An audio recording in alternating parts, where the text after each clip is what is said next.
6. Like, look at that big piece of cookie dough right there. Like, it wouldn't be the same if it was just the little chunks. It's just waiting like this. I'm ready. Eat me. Oreo, Big Scoop, Cookie Dough Blast, and Sundae. Eat me, eat me! Live Viper 6 Skyview Network, sponsored by Jiffy Lube Multicare. Well, we have that Viper 6 alert day for tomorrow. I'll let you know when we can see that severe potential come through our area. We are under a marginal risk. Our main concerns, at least for now, are going to be heavy rain and those damaging winds. Stay tuned. Right now on News Channel 6 at 5, stuck in paradise. How a local man's vacation is turning into extra weeks in isolation. Also ahead, a call to boycott the Masters, what the group behind the movement has to say ahead of next week's tournament. Plus, it is finally time to stop changing the clocks in Georgia. Or is it? The latest progress on 2 bills in the Peach State. Your News at 5 starts right now. Live from Television Park, this is Wjbf News Channel 6 at 5. Good evening, everyone. I'm Jenny Montgomery. I'm Brad Means. Thanks for staying with us. Coverage you can count on continues now with a chance for people in Aiken to get vaccinated. USC Aiken will hold a vaccine clinic tomorrow. It's for the Moderna vaccine, and you must be 18 or older to get it.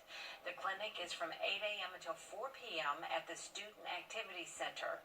Appointments are encouraged via the CDC VAMS portal. Walk-ins are also welcome. A local church is also helping people get vaccinated. University Hospital teaming up with Tabernacle Baptist Church for a clinic today. They gave out hundreds of doses. Healthcare workers say working with local churches is a key way to connect with the community. There's that real camaraderie and a sense of community, a sense of needing one another. And since they know each other, they're comfortable with each other, we find that they come in groups to support each other. Nurse Russell, Dr. Mac Bowman there, part of the team that did those shots, and University says it looks forward to doing more clinics in the future.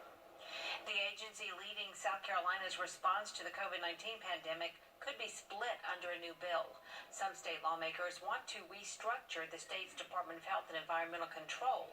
A panel of senators met this morning to talk about it. The bill would split DHEC and combine some of its divisions with other agencies. It would also create a new Department of Public and Behavioral Health. The panel says before moving forward, more input is needed from agencies that would be impacted. My opinion has to be one of the top 10 most pieces of legislation taken this decade. DHEC's new director is asking for more time in his position before making major changes. A local family is in a difficult spot right now after a recent trip to Jamaica. They'd gone there to have some time alone after the death of their son, but only one of them got to come back on schedule. News Channel 6's Mary Calkins has the story. For Trip Haywood, what was supposed to be a week-long vacation in Jamaica has turned into an extra 2 weeks of isolation. So I've been here about 7 days after my departure date to just wait in quarantine. So I think I've got about 5 or 6 more before I can get out of here. Tripp is isolating at a Jamaican resort free of charge. So you move kind of toward the back of the property. You don't see many people. They still take good care of you. You get food, you get exercise, but you're stuck. I mean, you're in your room and you're by yourself. But Tripp says he tested negative for COVID before he left on the trip, but while he was at the resort, he tested positive. His wife, Leslie, did not contract the virus and is back in the U.S. if your wife wants to stay, she can pay for an additional room at a discounted cost, but we just didn't see the benefit of that. I mean, we wouldn't be able to be in the same room, certainly not be able to do anything. Tripp says before going to Jamaica, he knew catching the virus was a possibility, but when he got there, he thought the chances were slim to none.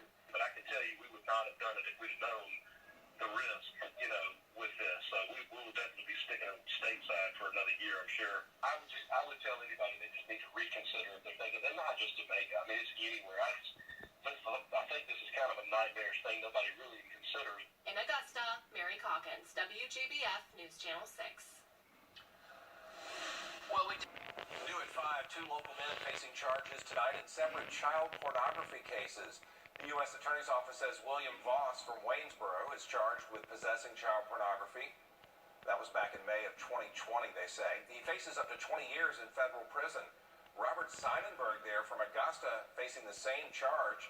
He got arrested after a tip from the National Center for Missing and Exploited Children in November. The Aiken County Coroner's Office is investigating a toddler's drowning. It happened yesterday at the Carolina Bay Nature Preserve near the Odell Weeks Activity Center in Aiken. The child's name has not been released, and the coroner is still investigating what happened. The Masters is coming up in just a few short days, but a civil rights group doesn't want it to go on as scheduled. Here's News Channel 6's Chloe Salsameda. The Masters had been played here at Augusta National for decades, but there are now calls to boycott the tournament and move it out of Georgia because of the state's new election laws. The impact of Georgia's new election law making its way from the Capitol to the golf course. The National Black Justice Coalition is calling on the Masters to pull the tournament from Augusta National, saying the state's new laws are an attack on democracy and civil rights.